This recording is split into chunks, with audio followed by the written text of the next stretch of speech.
নমস্কার। চামেলি মণ্ডল চ্যানেলে সবাইকে স্বাগত জানাই। আজকে আমি বিশিষ্ট সাহিত্যিক বিভূতিভূষণ বন্দ্যোপাধ্যায়ের লেখা একটি দিন গল্পটি পাঠ করে শোনাব আপনাদের। আশা করছি গল্পটি আপনাদের ভালো লাগবে। শুরু করছি আজকের গল্প, একটি দিন। মনটা ভালো ছিল না। একদিন এরকম হয়। কিছু পড়তে ভালো লাগে না, কিছু ভাবতে ভালো লাগে না, কারোর সঙ্গে কথা বলতেও ভালো লাগে না। মনে হয় যেন মনের চাকার তেল ফুরিয়ে গিয়েছে। অয়েল না করে নিলে চাকা আর চলবে না, ক্রমে মরচে পড়ে আসবে। তারপর কবে একদিন ফুট করে বন্ধ হয়ে যাবে। জেলেপাড়া লেনে পুরনো তাসের আড্ডায় গেলুম। সেই সব পুরনো বন্ধুরা এসে জুটেছে। তাস কিন্তু ভালো লাগলো না। তাস খেলে জিতব, অন্যদিন এতে কত উৎসাহ, আনন্দ পাই। আজ মনে হলো না হয় জিতলামই, তাতেই বা কি। এদের গল্প গুজব ভালো লাগলো না। অর্থহীন, অর্থহীন। এই নিচু বৈঠকখানা ঘর থেকে চুন বালি খসা দেওয়াল, সেই সব একঘেয়ে সস্তা ওলিওগ্রাফ ছবি, কালীয় দমন, অন্নপূর্ণার ভিক্ষাদান, কি একটা মাথামুন্ডু ল্যান্ডস্কেপ, সেই একঘেয়ে কথাবার্তা, চিরকাল যা শুনে আসছি। হঠাৎ মন বিরস বিরূপ হয়ে উঠল। সব বাজে, সব অর্থহীন। পাশের একজনকে জিজ্ঞেস করলুম, আপনার বেশ ভালো লাগছে? মনে কোনো রকম। সে অবাক হয়ে আমার দিকে চেয়ে রইল। বললে, কেন ভালো লাগবে না কেন বলুন তো? মন আরো তিক্ত হয়ে উঠল। কাজের ছুতোয় সেখান থেকে বেরিয়ে পড়লুম। বেলা 4টে বাজে। ফিরিওয়ালারা গলির মধ্যে হাঁকছে। ছেলেরা বই দপ্তর নিয়ে স্কুল থেকে ফিরছে। কলের জল পড়বার শব্দ পাওয়া যাচ্ছে। গলির মোড়ে রোয়াকে রোয়াকে এরই মধ্যে আড্ডা বসে গিয়েছে। একটা নিতান্ত সরু অন্ধকার গলি। পাশেই একটা মিউনিসিপ্যালিটির নাইবার জায়গাটার পাশে একটা খোলার ঘর। এই ঘরখানা ও তার অধিবাসীরা আমার কাছে বড় কৌতূহলের জিনিস। হাত পাঁচেক লম্বা, চওড়াতে ওই রকমই হবে। এই তো ঘরখানা। এরই মধ্যে একটি পরিবার থাকে, স্বামী স্ত্রী ও 2টি শিশু সন্তান। না দেখলে বিশ্বাস করা শক্ত। এইটুকু ঘরে কিভাবে এতগুলি প্রাণী থাকে তাদের জিনিসপত্র নিয়ে। কিন্তু সকলের চেয়ে অবিশ্বাসের বিষয় এই যে ওই 5 বর্গ হাত ঘরের এক কোণেই ওদের রান্নাঘর। আমি যখন ওখান দিয়ে যাই, কোলে নিয়ে রাখছে, না হয় দুধ জাল দিচ্ছে। তার বয়স বোঝা যায় না। 23ও হতে পারে, 30ও হতে পারে, 40ও হতে পারে। ঘোমটার কাছে ছেঁড়া আধময়লা শাড়ি পরনে, হাতে রাঙা কর কিরুলি, চোখ মুখ নিষ্প্রভ, নির্বুদ্ধিতার ছায়া মাখানো। স্বামী বোধহয় কোনো কারখানাতে মিস্ত্রির কাজ করে। 2-1 দিন সন্ধ্যার আগে ফিরবার সময় দেখেছি লোকটা কালি ঝুলি মেখে ছোট্ট বালতি হাতে পাশের নাইবার জায়গায় ঢুকছে। আজও ওদের দেখলুম। দোরের কাছে বউটি ছেলে কোলে বসে আছে, ছেলেকে আদর করছে। নির্বোধের মতো আমার দিকে একবার চেয়ে দেখলে। সেই পায়রার খোপের মতো ঘরটা, ছিটে বেড়ার দেওয়ালে মাটির লেপ, তার ওপরে পুরনো খবরের কাগজ আঁটা। কাগজগুলো হলদে বিবর্ণ হয়ে গিয়েছে। দড়ির আলনায় ময়লা কাপড় চোপড় ঝুলছে। মনটা আরো দমে গেল। কি করে এরা এ থেকে আনন্দ পায়? কি করে আছে? কি অর্থহীন অস্তিত্ব! কেন আছে? আচ্ছা, ও ছেলেটা বড় হয়ে কি হবে? ওই রকম মিস্ত্রি হবে তো? ওই রকমই খোলার ঘরে ছেলে বউ নিয়ে ওইভাবেই মলিন, কুশ্রী, অন্ধকার, অর্থহীন জীবনের দিনগুলো একে একে কাটাতে কাটাতে এগিয়ে চলবে ততোধিক দিনহীন মরণের দিকে।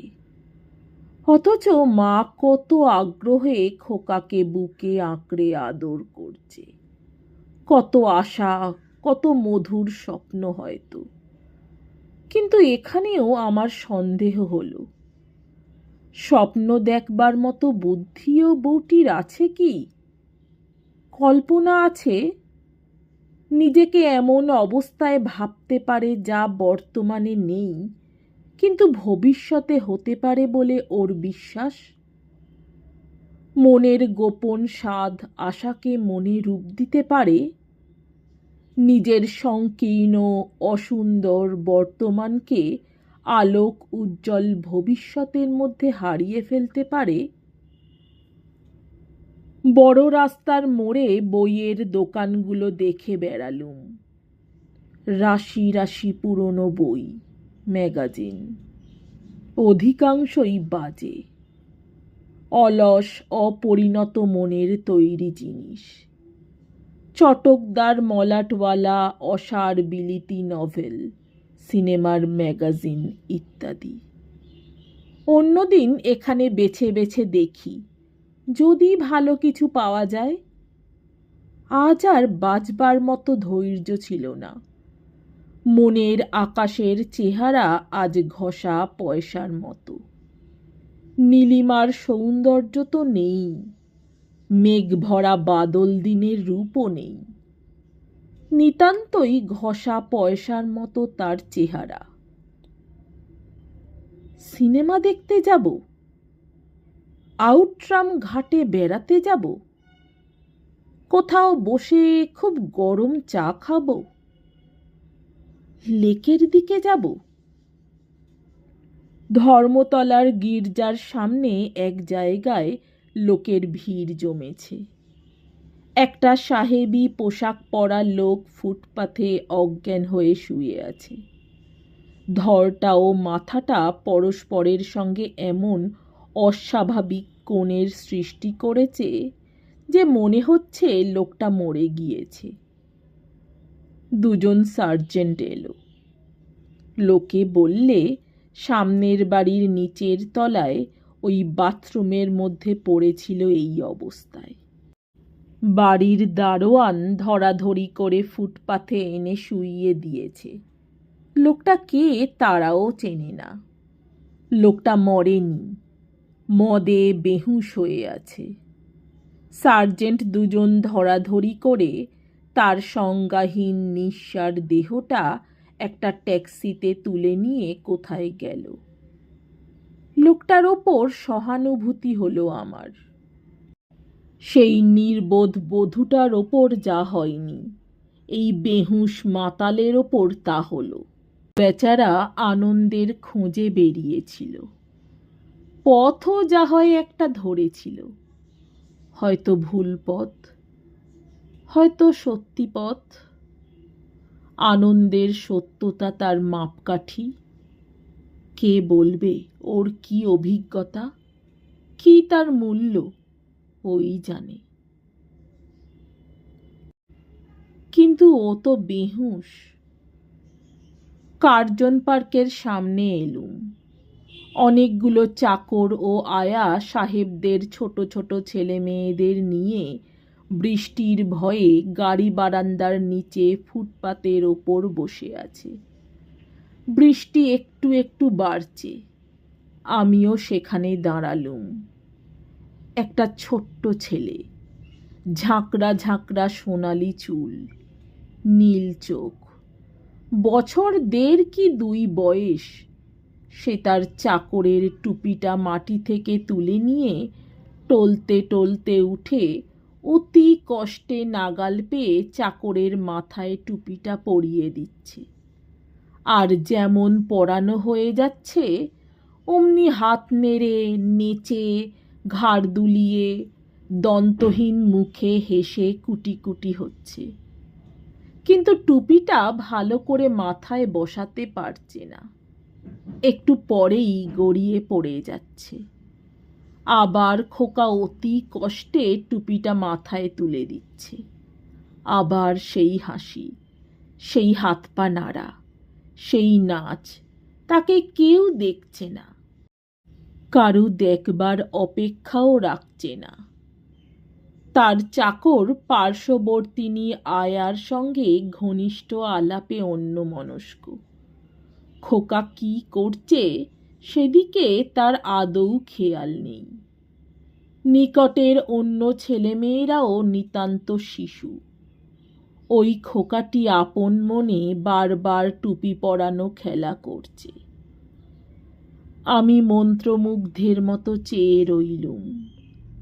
মনের নরম কচি হাত পায়ের সে কি ছন্দ, কি প্রকাশভঙ্গির সজীবতা, কি অবোধ উল্লাস, কি অপূর্ব সৌন্দর্য। খুশির আতিশয্যে খোকা আবার সামনে ঝুঁকে ঝুঁকে পড়ছে, একগাল হাসছে।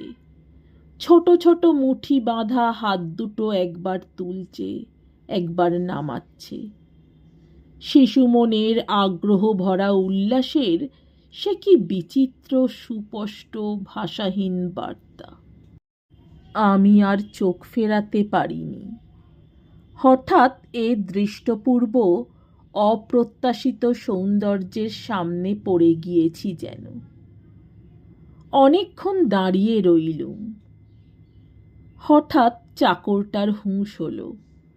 সে আয়ার সঙ্গে গল্প বন্ধ করে খোকার দিকে ফিরে টুপিটা তার হাত থেকে কেড়ে নিয়ে পাশে একটা প্যারাম্বুলেটারের মধ্যে রেখে দিলে। খোকার মুখ অন্ধকার হয়ে গেল। সে টলতে টলতে প্যারাম্বুলেটারের পাশে গিয়ে দাঁড়ালো, কিন্তু বড্ড উঁচু। তার ছোট্ট হাত দুটি সেখানে পৌঁছায় না। সে একবার অসহায়ভাবে এদিকে ওদিকে চাইলে, খপ করে বসে পড়ল।